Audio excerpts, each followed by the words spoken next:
हरे कृष्णा। आप देख रहे हैं ट्रू मीडिया का ज्योतिष विज्ञान। कहते हैं कि सृष्टि का नियम सभी के लिए एक समान है। पौराणिक कहानियों में भी इसके कई उदाहरण हैं। ऐसी एक कहानी विष्णु पुराण में वर्णित है। विष्णु पुराण की कथा के अनुसार एक बार देवी लक्ष्मी को अपनी भूल के कारण धरती पर जन्म लेना पड़ा था। देवी लक्ष्मी से जुड़ी इस पौराणिक कथा में विष्णु जी ने लक्ष्मी जी को शाप दिया था, जिससे कि देवी लक्ष्मी को एक माली के घर में उसकी बेटी बनकर रहना पड़ा था। आइए जानते हैं देवी लक्ष्मी की पौराणिक कहानी। विष्णु पुराण में वर्णित कहानी के अनुसार एक बार विष्णु जी को धरती लोक में विचरण करने की इच्छा हुई। उन्होंने देवी लक्ष्मी को इस बात की बताई कि धरती लोक में जाकर अपने कुछ भक्तों का जनजीवन समीप से देखना चाहते हैं। यह बात सुनकर देवी लक्ष्मी बहुत उत्साहित हुई। उन्होंने भी विष्णु जी के साथ धरती पर ग्रहण करने की इच्छा की। विष्णु जी ने धरती पर आने से पहले लक्ष्मी जी से कहा था कि वे प्रकृति को दूर से ही निहारेंगी, और उन्होंने लक्ष्मी जी को किसी भी चीज़ को स्पर्श करने से मना कर दिया। देवी लक्ष्मी ने विष्णु जी की बात सुनकर स्वीकृति दी और धरती लोक पर उनके साथ आ गई। देवी लक्ष्मी ने जब इस धरती पर विष्णु जी के साथ पहुंची तो धरती पर वर्षा ऋतु का आगमन हो चुका था, इसलिए चारों तरफ मौसम बहुत हरा भरा था। देवी लक्ष्मी ने जब पृथ्वी लोक पर हरियाली को देखा तो बहुत प्रसन्न हुए। टहलते टहलते देवी लक्ष्मी ने एक बगीचे में पहुंची, जहां पर उन्हें गुलाब उगे हुए दिखाई दिए। इतने में प्यारे और सुंदर गुलाब देखकर लक्ष्मी जी मंत्रमुग्ध हो गई और उन्होंने एक गुलाब तोड़ लिया। गुलाब को तोड़कर देवी लक्ष्मी उनकी सुगंध का आनंद लेने लगी।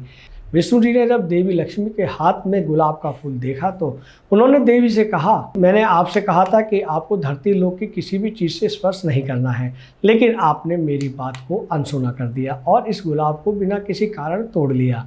आप जानती नहीं, ये बगीचे मेरे एक भक्त का है जो अपनी आजीविका के लिए इस छोटे छोटे बगीचे पर निर्भर है। विष्णु जी की बात सुनकर देवी लक्ष्मी अहंकार से भरा उत्तर दिया। देवी लक्ष्मी ने कहा, प्रभु आप व्यर्थ ही इतना क्रोधित हो रहे हैं। यह कोई मूल्यवान वस्तु नहीं है, केवल एक पुष्प ही तो है। इस छोटे से बगीचे से आपका भक्त कितना ही धन कमा लेता होगा।